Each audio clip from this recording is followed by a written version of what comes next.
Hello guys, അപ്പോൾ ഇന്ന് നമ്മൾ ഒരു ഭക്ഷണം കഴിച്ചതിന് ശേഷമുള്ള ചെറിയൊരു വീഡിയോ ആണ്. അതായത് അന്ന് വൈകുന്നേരം സംഭവിച്ച ഒരു ചെറിയ കാര്യങ്ങൾ ഓഫീസ് കഴിഞ്ഞതിന് ശേഷം. അപ്പോൾ വീഡിയോ കണ്ടു തുടങ്ങുന്നതിന് മുന്നേ എല്ലാവരും എൻ്റെ ചാനൽ ഒന്ന് സബ്സ്ക്രൈബ് ചെയ്തിട്ട് വേണം തുടങ്ങാൻ. സബ്സ്ക്രിപ്ഷനൊന്നും പോരാ, നല്ല രീതിയിൽ സപ്പോർട്ട് ചെയ്യണം, എന്നാലാണ് അടുത്ത വീഡിയോ ആയിട്ട് വരാൻ പറ്റുള്ളൂ. ഓക്കെ, നമ്മൾ ഈ മസാല ദോശ കഴിക്കണത് എങ്ങനെയാണെന്ന് വെച്ച് കഴിഞ്ഞാൽ ഓഫീസ് കഴിഞ്ഞ് തിരിച്ച് വീട്ടിലേക്ക് പോകുന്ന വഴിയിൽ ആ കടയിൽ ആരോ ഇരുന്നൊരു ദോശ തിരണം കണ്ടു എന്ന് പറഞ്ഞിട്ട് കൊതി തോന്നിയിട്ടാണ് നമ്മളിപ്പോൾ അവിടെ കയറി ദോശ കഴിച്ചത്. നമ്മളിപ്പോൾ ഉള്ളത് മണ്ണമ്പറ്റാണ്.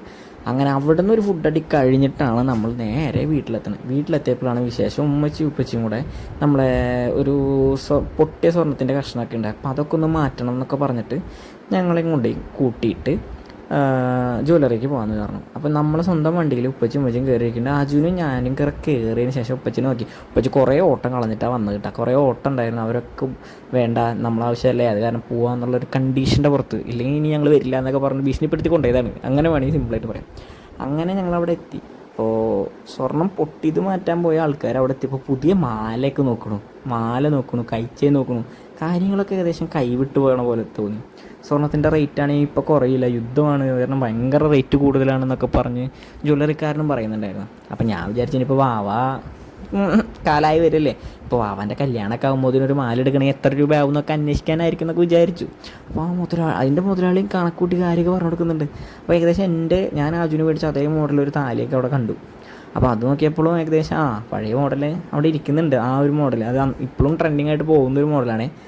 അത്യാവശ്യം നല്ല കളക്ഷനൊക്കെ ഉണ്ട് കേട്ടോ അവിടെ. ഓക്കെ, ഹാജുണ്ട്. ഞാൻ നോക്കിയപ്പോൾ ഒരു കൈച്ചേനൊക്കെ എടുത്ത് കൈമ്മ കിട്ടുന്നത് എന്ത് തേങ്ങയ്ക്കാന്ന് എനിക്ക് മനസ്സിലായില്ല. ഉള്ള കൈച്ചേനെ അവിടെ കൈമ്മ അവൾ ഇടുന്നില്ല, അതന്നെ ഞാൻ തല്ലുകൂടി ചീത്ത പറഞ്ഞിട്ട് ഇടണേ.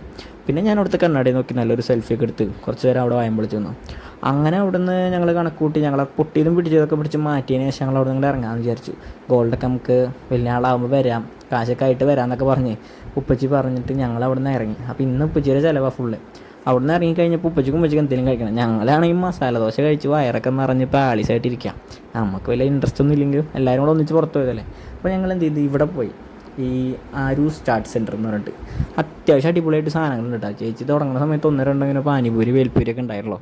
ഇപ്പോൾ എന്തൊക്കെയോ മോമോസ് ഐറ്റംസൊക്കെ ആയിട്ട് ഒരുപാട് ഐറ്റംസ് ഉണ്ട്. അപ്പോൾ ഞങ്ങളവിടെ അങ്ങനെ കുറേ നേരം വെയിറ്റ് ചെയ്ത് നിന്നപ്പോൾ ഉമ്മച്ചി നേരെ കയറിയ വഴിക്ക് 2 മസാലപൂരി പറഞ്ഞു, ഒരു പാനിപൂരിയും പറഞ്ഞു.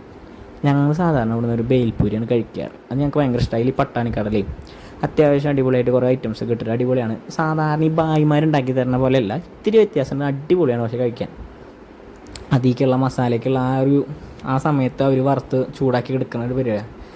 ഇതാണ് മസാലപ്പൂരി കുഴപ്പമില്ല. ഞങ്ങൾക്ക് കിട്ടിയത് ഇത്തിരി ചൂട് കുറവാണ്, പക്ഷേ ആജുവിനും ഉപ്പച്ചിയും കിട്ടിയത് നല്ല ചൂടുണ്ടായിരുന്നു. പിന്നെ പൊതുവെ ആജു അധികം മസാല കഴിച്ച് വയറ് നിറഞ്ഞ കാരണം തോന്നുന്നുണ്ട്. അവൾക്ക് ഇതിനോട് വലിയ ഇൻട്രസ്റ്റ് ആയില്ല. അപ്പോൾ എന്ത് ചെയ്തു, നേരെ സംഭവം ഉപ്പച്ചിക്ക് കൊടുത്തു.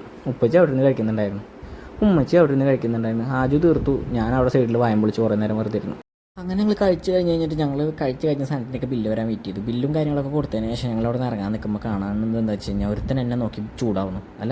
ഒരുത്തിയാന്ന് ഞാൻ ശ്രദ്ധിച്ചില്ല, ഒരുത്തനാന്ന് തോന്നുന്നു. പിന്നെ പരിപാടിയൊക്കെ കഴിഞ്ഞ് ഞങ്ങൾ വീട്ടിലേക്ക് പോയി. Okay, bye.